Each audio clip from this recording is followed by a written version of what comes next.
In today's presentation, giving feedback effectively, or giving effective feedback, we're going to learn how to offer feedback. Please welcome, and let's learn about giving effective feedback, Cassandra Lee. Giving effective feedback. Giving effective feedback, Cassandra Lee.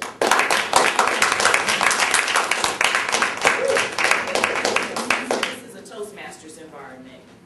In Toastmasters, we are accustomed to receiving what? Feedback. Yeah. We get feedback in the form of written evaluations. We get feedback in the form of verbal evaluations. We get a lot of feedback, and for some people, that's why they don't join Toastmasters, because they don't like to receive it. But we understand, don't we, Toastmasters, that feedback really helps us to grow. Now, when I'm giving the information for today, and I'll make certain that I give you some strategies that will help you to provide praise to those that are on your team. But wouldn't you say that those in your family and in your communities and at your companies also deserve to have praise to continue to do a good job as well? Yeah. So don't forget that the information can be used outside of this club. Another thing that I'll make certain that I do for you today is to provide you with certain techniques that will help you to give what we call constructive feedback, meaning we must be able to provide words and phrases that will correct a behavior or an attitude or a perception. So I want to make certain that I give you some solid techniques to do that effectively, because it works very well in this environment, but we want to make sure we can use it outside of this environment. So let me just start with giving you a simple definition of what feedback is. We hear that phrase all the time, but what does it mean? Now, a technical definition, remember when Squirty was talking about commitment and, oops, I need a definition? We always want to know what definitions are to the things that we're attempting to understand. So as we talk about feedback, feedback is primarily information. It's information that you share with one or more people on your teams or in your family or within your companies. But you're basically sharing information concerning 4 key areas: their behaviors, their attitude, relationships, and progress as well. So behavior, attitude, relationships, and progress toward the achievement of or non-achievement of an objective. So we're attempting to give individuals information on how they're doing, whether it's related to their behavior or their attitude or their relationships or even their progress. But we're looking at it in relation to, are they achieving their objectives or are they not achieving the objective? Let me give you some additional insight.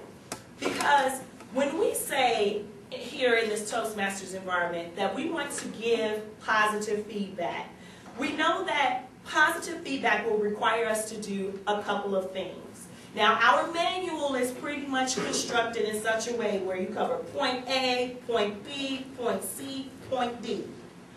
But what happens when you're outside of the Toastmasters environment and you have a 16-year-old son whose behavior you need to correct and you want to positively reinforce his behavior into a more productive way? What formula could you follow? Now, of course, you can use these steps, but in using the steps for giving positive feedback, you still have to remember a few other things. Number one, be very specific. So when you're giving constructive feedback, and we know that constructive feedback is when you're making the corrections. So when you're giving constructive feedback, be very specific. I say, don't beat around the bush. If you're telling a person what they've done well or what they've done wrong, make certain that they know exactly what it is. Because feedback is all about highlighting for someone what they've done well, what they have not done well, and ways in which they can improve. So you want to be specific with that. A second thing that you want to remember when you're giving constructive feedback, and I think this is important, especially in a team environment as we're in clubs, as well as when we're in the workplace, and that is, speak for yourself. Speak for yourself. How many of you have ever been corrected in the workplace and you had someone come up and say, well, you know, they said that you were doing X, Y, Z, and you're thinking, what you mean they said? When were you guys talking about me last? It makes it sound as if it's he say, she say, correct? When you're giving constructive feedback, speak for yourself. So you want to speak from the I standpoint. You want to make certain that you're using I statements saying, I observe that you have done this. Or perhaps you say, Last week when you gave your evaluation of Sporty, I felt that it was very harsh. Not that last week when you gave your evaluation of Sporty, we were talking about you in the hallway and we figured out that you were too harsh.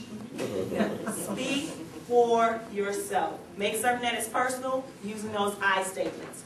Another thing I want you to make certain that you do when you're giving constructive feedback, and this is especially important because when we're talking about teams, sometimes people think that there is an I in team, but it's not an I in team, it's a we in team. So make sure you emphasize how actions affect the team.